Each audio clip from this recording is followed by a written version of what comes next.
மாறன் சீரியல்ல இப்போ ஒரு எக்ஸ்ட்ரானரியான எபிசோட் வந்திருக்குன்னே சொல்லலாம். மிஸ் பண்ணாம ஃபுல்லோடையும் கேளுங்க. விஜய் புருஷன வந்து பார்த்துட்டாங்க. அதுக்கு முன்னாடி அந்த வீடியோ பிடிச்சிருந்துச்சுன்னா லைக் பண்ணிட்டு நம்ம சேனல் கண்டினியூவா ஆதரவு வந்து தாங்க. வீராக்கும் மாறனுக்கும் என்ன பண்ணு ஏது பண்ணுன்னு சுத்தமா தெரியாம யோசிச்சுக்கிட்டே இருக்காங்க. ஏன்டா நீ அப்படி ஏன்டா யோசிக்கிற? நீ அமைதியா இருக்கிறத பார்த்தா தான் எனக்கு ஏதோ ஒரு விஷயம் வந்து தப்பா தோன்ற மாரி தெரியுதுன்னு வீரா வந்து சொல்லிட்டு இருக்கிறப்ப, விஜய்க்கு வந்து அவங்க ஹஸ்பண்ட் பாலாங்கிறவங்க கால் பண்றாங்க. கீழ கூப்புடுறாங்க. கார் எடுத்துட்டு வந்து நின்னோனே, காம்பவுண்டுக்கு வெளிய வந்து நிக்கிறாங்க. ராமச்சந்திரன் வீடு நல்லாவே உயரமான வீடு. நம்ப வீரா வந்து ஃபர்ஸ்ட் ஃப்ளோருக்கு மேல இருக்கறனால, அங்கேருந்து யாரோ ஒருத்தவங்க ஃபீல் பண்ணி அழுவுறதெல்லாம் கேட்குதுன்னு சொல்லி எட்டி பார்த்துட்டு இருக்கிறப்ப, பாலான்னு ஒருத்தவங்க, "நான் உன்னை எப்படியெல்லாம் வந்து லவ் பண்ணேன். நீ ஏன் என்ன விட்டுட்டு போன? நீயும் நானும் தானே கல்யாணம் பண்ணிக்கணும்னு சொல்லி எல்லாமே ஆசைப்பட்டோம். சரிடா, இப்ப யாரு சொன்னா இல்லன்னு? தேவையில்லாம பேசாத. டேய் விஜய்க்கு பின்னாடி இப்படி ஒரு கதை இருக்குன்னு தெரியாம போச்சேங்கிற மாரி யோசிச்சுட்டு இருக்காங்க அந்த இடத்துல. நம்ம வீராவும் மாறணும். அப்பன்னு பார்த்து, "ஏன்டி நான் உன்ன 6, 7 மாசமா தேடாத இடமே இல்ல. நீ தான் என்ன அலன்னு அலைய விட்டுட்டங்கிற" மாரி சொல்லிட்டு இருக்கிறப்ப, "சரிடா ராஜகுமாரா, இங்கேருந்து போறியா? எதுவா இருந்தாலும் நான் அப்புறமேட்டுக்கு நான் உனக்கு கால் பண்ணி பேசுறேன். என்ன சொல்ற விஜய்? நீ என்கிட்ட வந்து பேசி தான் ஆவணும்" அப்படின்னு சொல்லிட்டு இருக்கிறப்ப, "சரிடா, நீ இங்கேருந்து போடா. உன்ன நான் இங்க பார்த்துட்டதா வெளியில யாரும் தெரிஞ்சிருச்சுன்னா, அதுக்கப்புறமேட்டுக்கு இத வச்சு என்ன புடிச்சிருவாங்க. தயவு செஞ்சு இங்கேருந்து போடாங்கிற" மாரி சொன்னோனே, வீராக்கு அந்த கார் நம்பர் நல்லாவே தெரியுது. அத வந்து ஃபோட்டோ வந்து எடுத்து வச்சுடுறாங்க. பாலாவும் வந்து கார் எடுத்துட்டு அங்கேருந்து போறாங்க. அந்த இடத்துல இவன் வேற இங்க வந்துட்டானே, இனிமேட்டு அடிக்கடி வந்து தொந்தரவு பண்ணுவானே, இவன் இல்லாம கொஞ்ச நாள் இருந்தோம் நிம்மதியா. இப்ப திருப்பியும் வந்து லவ் பண்றேன், காதலிக்கிறேன், வா கல்யாணம் பண்ணிக்கலாம்னு சொல்லி ஆரம்பத்துலேருந்து ஆரம்பிப்பான். இது மட்டும் அவைங்க 2 பேருக்கும் தெரிஞ்சுச்சு. இத வச்சே என்ன வீட்ட விட்டு தொரத்துறதுக்கு சரியான வந்து பாயிண்ட்டா கிடைச்சிருமேங்கிற மாரி யோசிச்சுட்டு இருக்காங்க விஜி. அந்த இடத்துல அப்பன்னு பார்த்து யாரும் பார்க்குறாங்களான்ட்டு இருக்கிறப்ப, வீராவோட ஜன்னல் வந்து தொறந்திருக்கான்னு பார்க்குறப்ப, கரெக்ட்டா கதவ வந்து சாத்திட்டாங்க. சாத்தி தான் இருக்கு. இல்லாட்டி இவிங்க 2 பேரும் தான் வந்து ரொம்பவே புத்திசாலியாச்சே. சீக்கிரம் வந்து கண்டுபிடிச்சிற போறாங்கன்னு சொல்லிட்டு, அப்படியே சைலன்ட்டா வந்து வந்துட்டு இருக்கிறப்ப, கார்த்தி வந்து விசாரிக்கிறாங்க. "என்ன ஆச்சு? ஏன் வாசலுக்கு வந்து போயிட்டு வந்த? ஏன் நான் வாசலுக்குலாம் போக்கூடாதா?" ரொம்ப நேரம் வந்து கார்த்தி எதுவும் கேட்டிருப்பாரோ? கேட்டிருந்தா இவரோட நடவடிக்கை வேற மாரி இருந்திருக்கும். எதுவுமே கேட்கல. நல்ல வேள. யாரும் பார்க்காத வரைக்கும் சந்தோஷம்னு சொல்லிட்டு, "அதெல்லாம் ஒண்ணும் இல்ல. எனக்கு 1000 சோலி இருக்கு. நான் அத போய் பார்க்க போறேன்னு" சொல்லிட்டு, கார்த்திக்கிட்ட எதுவும் சண்டை எதுவும் இழுக்காம டக்குனு உள்ள போயிட்டாங்க. இதுவே நம்ம கார்த்திக் வந்து சந்தேகமாவே இருக்கு. என்னது ஏதாவது கேள்வி கேட்டா 1000 பேச்சு பேசுவா. இன்னைக்குன்னு பார்த்து பேசாம போறா. இதுக்கு பின்னாடி ஏதோ ஒரு விஷயம் இருக்குங்கிற மாரி அந்த இடத்துல கார்த்தி வந்து யோசிச்சுட்டு இருக்கிறப்ப, நம்ம வீரா வந்து சொல்றாங்க, "ஏய் நம்பர வந்து கண்டுபிடிச்சாச்சு. அவன் யாரு, என்ன, ஏதுன்னு விசாரிச்சு நம்ப கண்டுபிடிச்சிடலாமா? நீ சொல்றது எல்லாம் வாஸ்தவம் தான். ஆனா அத கண்டுபிடிச்சு என்ன பிரயோஜனம்?" அப்படின்னு சொல்லுவாங்க நம்ம மாறன். "ஏன்டா இவ்வளோ அலட்சியமா இருக்க? எவ்வளோ பெரிய விஷயம். சும்மா இரு வீரா. நீ ஏதாவது ஒண்ணு கண்டுபிடிப்ப. நான் அதுக்கு பின்னாடி ஆர்வமா ஓடுவேன். கடைசியில பார்த்தா, எனக்கும் இவனுக்கும் சம்மந்தமே இல்ல. இவன் யாருன்னு கூட தெரியாது" அப்படின்னு என்ன நம்ப மாட்டேங்கிறாங்களா? பாருங்க, இந்த குடும்பமே என் மேல வந்து அநியாயமா பழி போடுதுன்னு சொல்லி, அவ ஏதாவது பெர்ஃபார்மன்ஸ் பண்ணுவா. இதெல்லாம் பார்த்து பார்த்து நான் ஓஞ்சு போயிட்டேன்ம்மா. இந்த விஷயம்லாம் அவளுக்கு செட்டே ஆகாது. டேய், நான் உன்கிட்ட ஒரு ரொம்ப நாளா ஒரு விஷயத்த சொல்லணும்னு நெனச்சுக்கிட்டு இருந்தேன். ஆனா சொல்லாம விட்டுட்டேன். சாரிடா முதல்ல அதுக்கு. என்னம்மா அப்படின்னு சொன்னோனே, அந்த வீடியோ ஆதாரத்த காட்டுறாங்க. பார்த்துக்க, நீங்க அன்னைக்கு கார் ஓட்டுறதுக்கு முன்னாடி யாரோ ஒருத்தவங்க அந்த காருக்கு பக்கத்துல நின்னுட்டு போயிருக்காங்க.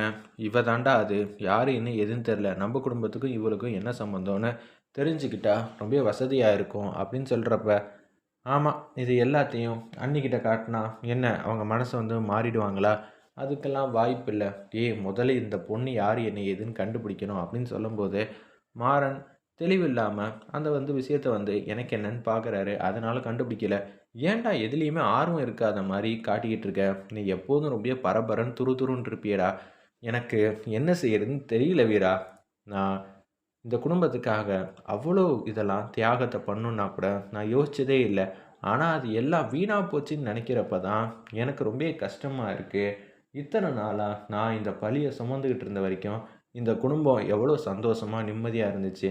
ஆனா இப்ப எனக்கு என்ன சொல்றதுன்னே தெரியல" அப்படின்னு சொல்லிட்டு இருக்காங்க.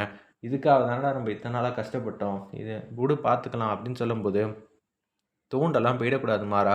நம்ப எப்போதும் பாசிட்டிவா வந்து நெனச்சுக்கிட்டு, இந்த விஷயத்த அடுத்த கட்டத்துக்கு கொண்டு போவோம். உண்மையிலே இதுக்கு பின்னாடி இருக்கிறது யாரு, என்ன, ஏதுன்னு நம்ம நிரூபிச்சுட்டோம்னு வச்சுக்கயேன், ராகவன், கண்மணி வாழ்க்கை ரொம்பவே நல்லா வந்து போயிட்டுருக்கும். நீ சொல்றதெல்லாம் வாஸ்தவம் தான் வீரா. பார்க்கலாம்" அப்படின்னு சொல்லிட்டு அப்படியே யோசிக்கிறப்ப, அந்த வீடியோவ வந்து திருப்பி திருப்பி பார்க்குறப்ப, நமக்கு இருக்கிற அடையாளமே இதுதான். ஆனா, இந்த அடையாளத்த வச்சு நம்ம எப்படி வந்து கண்டுபிடிக்க போறோம்னு எனக்கு தெரியல." அப்படின்னு சொல்லிட்டு இருக்காங்க. "வேற எதுவும் வந்து யார்கிட்டயாவது இந்த வீடியோ குடுத்தியா?" "ஆமா 2, 3 பேர்கிட்ட வந்து குடுத்துருக்கேன். அவங்களும் வந்து கண்டுபிடிக்க தான் அங்க போனேன். நீ கூட வந்து அந்த செல்வத்த கூட ஒரு நாள் வந்து பார்த்து பேசினியே." "ஆமா டிடெக்டிவ் ஆஃபீஸ்ல. அங்கலாம் போய் குடுத்து வச்சிருக்கியா? சூப்பர் தான். சரி அவங்க பார்த்துப்பாங்க. இருந்தாலும் நம்ம அலட்சியமா விடக்கூடாது." ராகவன் முன்னாடி என்னால நிக்கவே முடியல. நான் எதுக்கும் ராகவன பார்த்துட்டு வந்துடுறேன்னு சொல்லிட்டு நம்ப மாறன் பாட்டுக்கும் போறாங்க. பாவம் இவன் எல்லாருக்கும் நல்லது தான் செஞ்சிருக்கான்னு எல்லாருக்கும் புரியுது. ஆனா, இவனுக்கு அது சுத்தமா வந்து புடிக்கல. இவ்வளோ நாளா பழிய சுமந்துக்கிட்டு இருந்த வரைக்கும், இவன் ரொம்பவே சந்தோஷமா இருந்தான். இப்ப உண்மையெல்லாம் தெரிஞ்சிருச்சு. இவன் நல்லவன், ராகவன் கெட்டவன்ங்கிற விஷயம் வந்து தெரியறப்ப, இவன் கஷ்டப்படுறான். ராகவனும் கஷ்டப்படுறான். இந்த குடும்பத்துக்காக இப்படியெல்லாம் ஒரு பையன் இருக்கிறதெல்லாம் ரொம்பவே கஷ்டங்கிற மாரி வீரா வந்து யோசிச்சுட்டு இருக்காங்க அந்த இடத்துல. அப்போன்னு பார்த்து ராகுல் ரூமுக்கு போகும்போது, "டேய் கண்மணி இல்லாமல் என்னால் நிம்மதியாகவே இருக்க முடியலடா. அவன் என்னை திட்டினாலும் சரி நிம்மதியாக வாழ்ந்தாலும் நாங்கள் 2 பேரும் ஒத்துமையாக இருக்கிறது தான்டா எனக்கு பிடிச்சிருக்கு. இப்போ நான் தன்னந்தனியாக ஆகிட்டேனோன்னு நினச்சி கவலைப்படுறேன்டா." அப்படின்னு சொல்லிட்டு இருக்கிறப்ப, "விட்றா நான் பார்த்துக்கிறேன்." அப்படின்னு சொல்கிறாங்க. நம்ம மாறன், "நான் தான் இருக்கேன்ல, இனிமேட்டு என்ன செய்ய முடியும்? அவள் கோவத்தை பற்றி எனக்கு நல்லாவே தெரியும். நான் உன்கிட்ட பேச வந்ததே நாங்கள் எல்லாம் இருக்கோம். அப்படியெல்லாம் விட்டுற மாட்டோம். 1, 2 மாதத்துக்குள்ளே கண்மணி திருப்பியும் வருவாங்க. இது கொஞ்சம் பெரிய விஷயந்தான். ஆனால் உன் மேலே தப்பு இல்லாத மாதிரி தான் தெரியுது. நான் பார்த்துக்கிறேன்னு சொல்லிவிட்டு அவளை தான் சொல்ல முடியும்னு சொல்லிட்டு மாறன் மாட்டுக்கு வெளில வராங்க. அப்போன்னு பார்த்து ராமச்சந்திரன் வந்து, "டேய் என்னடா பண்ணிகிட்டு இருக்க?" "இல்லைப்பா எனக்கு கொஞ்சம் மனசு கஷ்டமாக இருக்குது." "என்னடா அவ்வளோ பெரிய நல்லவனாடா நீ? இத்தனை நாளா நீ தானே சுமந்துக்கிட்டு இருந்த. கொஞ்ச நாள் அவனும் சுமக்கட்டும், ஒன்றும் பிரச்சனை இல்லை. நியாயமா நடந்துக்கங்கடா." "இல்லப்பா நான் எப்போதும் இப்படிதான்னு சொல்லி நீங்க எல்லாம் நெனச்சிருப்பீங்க. ஆனா எதிர்மறையா அவன் மாட்ற மாரி உங்களுக்கு தெரிஞ்சுச்சுன்னா, ராகுன் மேல நீங்க வச்சிருக்கிற நம்பிக்கையெல்லாம் என்னத்துக்கு ஆகுறது? அதனால தான்ப்பா இப்படியெல்லாம் நான் பண்ணிட்டேன். உங்ககிட்ட கூட சொல்லல." "டேய் எனக்கு உன்ன புடிக்காதுன்னு நீங்க யாருடா சொன்னா? அதுக்குன்னு நீங்க இப்படியெல்லாம் நடந்துக்கணும்னு அவசியம் இல்ல. கண்மணிய பாத்துனீங்களா? பேசுனீங்களா?" அப்படின்னு சொல்லி கேட்கும்போது, "பேசினேன்ப்பா. என் மேல அவங்களுக்கு மரியாதை இருக்கு. இன்னும் மரியாதை வந்து கூடுதலா தான் இருக்கு. ஆனா, இந்த விஷயத்த என்னால ஜீரணிக்க முடியலங்கிற மாரி தான் சொல்றாங்க. ஆனா, எப்படி இருந்தாலும் திருப்பி நம்ம வீட்டுக்கு வந்துருவாங்க. பாவம்டா! அந்த 3 பசங்களும் அண்ணன் மேல வச்சிருக்கிற மரியாதையெல்லாம் நெனச்சு கூட பார்க்க முடியாத அளவுக்கு பாண்டியன் நல்ல விதமா வந்து வளர்த்துருக்காங்க. எங்க போயிட போறா நம்ம கண்மணி? நம்ம வீட்டுக்கு தானே வந்தாகணும். பார்த்துக்கலாம்." அப்படின்னு சொல்லி அன்பா, பாசமா பேசுறாங்க. "சரிடா மாறா! நீ பார்த்துக்க. உன் மேல தான் எல்லா கௌரவமும் இருக்கு, பொறுப்பும் இருக்கு.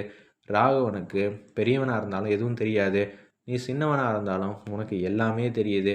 ராகவன நல்ல விதமா பார்த்துக்க." "சரிப்பா, நான் கைவிட்டுற மாட்டேன். எல்லாரையும் பார்த்துக்கிறேன். நீங்க போய் தூங்குங்கப்பா. ரொம்ப நேரம் இத பத்தி யோசிக்காதீங்க. நான் இருக்கேங்கிற" மாரி சொல்லிட்டு போம்போதே, வள்ளி கேஷுவலா வராங்க. "என்ன சொல்லிக்கிட்டு இருக்கான் மாறன் உன் புள்ள?" அப்படின்னு சொல்லும்போது, "உனக்கும் இதெல்லாம் தெரியும்ல?" "தெரியும் தான். நான் தான் முதல்ல மாறன வந்து மாட்டி விட்டேன். ராகவன் தெரியாதவன். ஆனா மாறன் அப்படியெல்லாம் இல்லல்ல. அவன் சமாளிச்சுருவான்." "சரி எல்லாருமே மறைக்கிறீங்க. எங்க போகுதுன்னு தெரியல. மாறன் பார்த்துப்பானே."